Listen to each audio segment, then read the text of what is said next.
বিস্ফোরক মনোরঞ্জন ব্যাপারী বলাগড়ের বিধায়ক, তিনি ফেসবুক পোস্টে একেবারে বিস্ফোরক। তিনি বলছেন যে 7ই জানুয়ারি তিনি ফেসবুক লাইভ করবেন এবং সেখানে তিনি শেষ জবাব দেবেন। তার এই ফেসবুক পোস্ট যাকে কেন্দ্র করে জল্পনা তুঙ্গে। 7ই জানুয়ারি ফেসবুক লাইভের ঘোষণা করেছেন তিনি, শেষ জবাব দিতে চলেছি।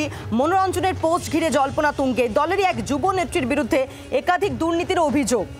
কথা বলবো, টেলিফোন লাইনে রয়েছেন আমাদের প্রতিনিধি শ্রেয়সী গঙ্গোপাধ্যায় রয়েছেন আমাদের সঙ্গে। শ্রেয়সী, মনোরঞ্জন ব্যাপারীর এই ফেসবুক পোস্ট যাতে তিনি দলেরই একাংশের বিরুদ্ধে অভিযোগ করছেন এবং কোথাও কি একটা ইঙ্গিতপূর্ণ তার এই পোস্ট? দেখো, নিঃসন্দেহে তার যে ফেসবুক পোস্ট এবং পরে আমার সঙ্গে যে কথা বলেছি সেই তার নিরিখেই আমাকে বলতে পারি যে এক্ষেত্রে কিন্তু তিনি যে বক্তব্য রেখেছেন সেই বক্তব্য কিন্তু কার্যত খুবই স্পষ্ট যে এক্ষেত্রে দলের বিরুদ্ধেই কিন্তু তিনি বলছেন। দলের সেক্ষেত্রে স্পেসিফিক্যালি যদি বলতে হয় তাহলে তিনি আমাদের সঙ্গে যে কথা বলেছেন সেখানে তিনি দলের এক যুবনেত্রী এবং তার স্বামীর কাজকর্মের বিরুদ্ধে তিনি অভিযোগ তুলেছেন, যেখানে তার স্পষ্ট অভিযোগ এই যুবনেত্রী এবং তার স্বামী এলাকায় নানান বেআইনি কাজকর্মের সঙ্গে যুক্ত। সেটা হচ্ছে তার মধ্যে বালি চুরি রয়েছে, রেশনের চাল চুরি রয়েছে ইত্যাদি নানান ধরনের নিষিদ্ধ বস্তু পাচার ইত্যাদি নানান ধরনের কাজের সঙ্গে যুক্ত বলে তিনি অভিযোগ করেছেন। এবং তার অভিযোগ হচ্ছে যে এক্ষেত্রে এই গোটা বিষয়টা নিয়ে তিনি প্রতিবাদ করেছিলেন বলেই তার বিরুদ্ধে নানান ধরনের মিথ্যে অভিযোগ দেওয়া হচ্ছে। শুধু তাই নয়, তার যে সিকিউরিটি সেই সিকিউরিটি তুলে নিয়ে তার বিরুদ্ধে নির্দিষ্ট কিছু পরিকল্পনা করা হচ্ছে, অর্থাৎ সার্জন্য, যেখানে তিনি প্রাণনাশের একটা হুমকির বিষয়ের দিকে ইঙ্গিত করছেন। এবং তার বক্তব্য হচ্ছে এই গোটা বিষয়টা নিয়ে তিনি কিন্তু সেক্ষেত্রে বারে বারে অভিযোগ করেছেন, সমস্ত স্তরে জানিয়েছেন, তবে সেক্ষেত্রে কোনো ফল মেলেনি, এমনটাই তার বক্তব্য। এবং সেই তোমাকে একটু থামাচ্ছি, মনোরঞ্জন ব্যাপারী তিনি যেই যুবনেত্রীর বিরুদ্ধে অভিযোগ করছেন রুনা খাতুন, তিনি এই মুহূর্তে আমাদের সঙ্গে টেলিফোনে রয়েছেন। আপনার বিরুদ্ধে অভিযোগ করছেন মনোরঞ্জন ব্যাপারী একেবারে স্পষ্টভাবে। তিনি আমাদেরকে যখন টেলিফোনে প্রতিক্রিয়াও দিচ্ছিলেন আপনার নাম নিয়েই তিনি দুর্নীতির অভিযোগ করছেন, কি বলবেন? দুর্নীতির অভিযোগ করলে সেটা তো প্রমাণ দিতে হবে, বলতে হবে যে পার্টিকুলার কোন বিষয়ে দুর্নীতি। তিনি প্রথম কথা হচ্ছেন তিনি নিজেকে সাহিত্যিক বলেছেন, বহিরাগত ছিলেন, বলাগড়ে প্রার্থী হয়েছিলেন, বলাগড়ের সমস্ত বাসিবৃন্দ সহ আমরা মেনে নিয়ে মন প্রাণ দিয়ে তার ভোটটা করেছিলাম। তিনি 21 দিন আমার বাড়িতে ছিলেন, নির্বাচন করেছিলেন। তার পরবর্তীকালে ওনার কাছে আমার বলাগড়ে, যেখানে আমার হোম এরিয়া, আমার ব্লক, সেখানে আমরা যত নেতৃত্ব রয়েছি কেউই ওনার কাছে কোনোদিনই ভালো থাকতে পারিনি। উনি ওয়েদারের মতো, আবহাওয়ার মতো প্রত্যেকটা সময় মানুষকে ইউজ করে, পরিবর্তন করে, তার সাথে মেশে কাজ ফুরিয়ে গেলে তাকে ছুঁড়ে ফেলে দেয়। এটাই ওনার চরিত্র। আর উনি যে কোনো কাউকে যখন তখন নাম করে এইভাবে মেলাইন করেন, কিন্তু উনি কোনো প্রমাণ দিতে পারেন না।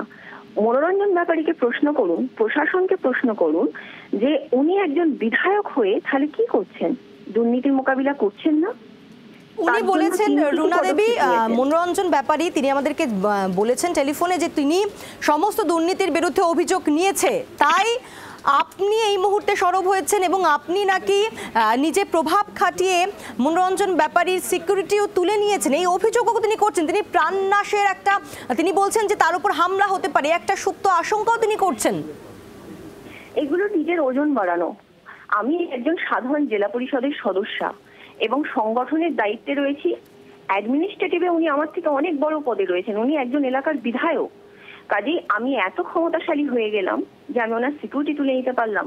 আমাদের সংগঠনে তো জেলা নেতৃত্বরা আছেন, জেলা সভাপতি, জেলা চেয়ারম্যান আছেন, তারা বলবেন, তাদের প্রশ্ন করা হোক যে রুনা খাতুন এটা করেছে কিনা। আর এটা যদি আমি করি তাহলে কার মাধ্যমে করলাম? সেই নেতৃত্বের নাম করুক, নির্দিষ্ট জায়গার অভিযোগ আমি যার মাধ্যম দিয়ে করলাম, এটা তো আমার একার পক্ষে সম্ভব নয়। তাহলে কাকে দিয়ে করলাম? মনোরঞ্জন ব্যাপারী নামটা কেন করছেন না? তাকে প্রশ্নটা করা হোক, কারণ কাদাটা তিনি ছুঁড়েছেন, আমরা ছুঁড়িনি।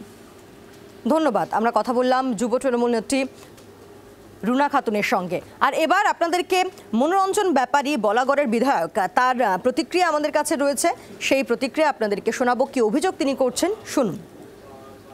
সবুজদ্বীপের গাছ চুরি আমি আটকেছি, গুপ্তিপাড়ায় বালি চুরি আটকেছি, রেশনের মাল পাচার আটকেছি, গাঁজা পাচার আটকেছি, সমস্ত ধরনের জোগাড় বোর্ড বন্ধ করে দিয়েছি।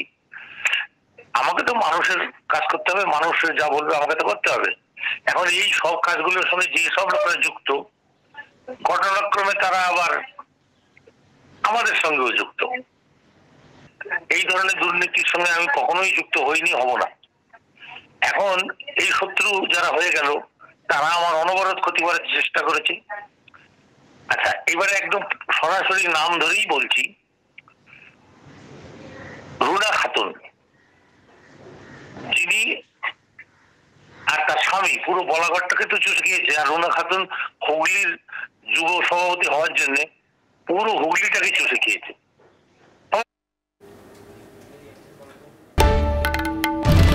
বাংলার আওয়াজ, বাঙালির আবেগ, জি 24 ঘন্টা।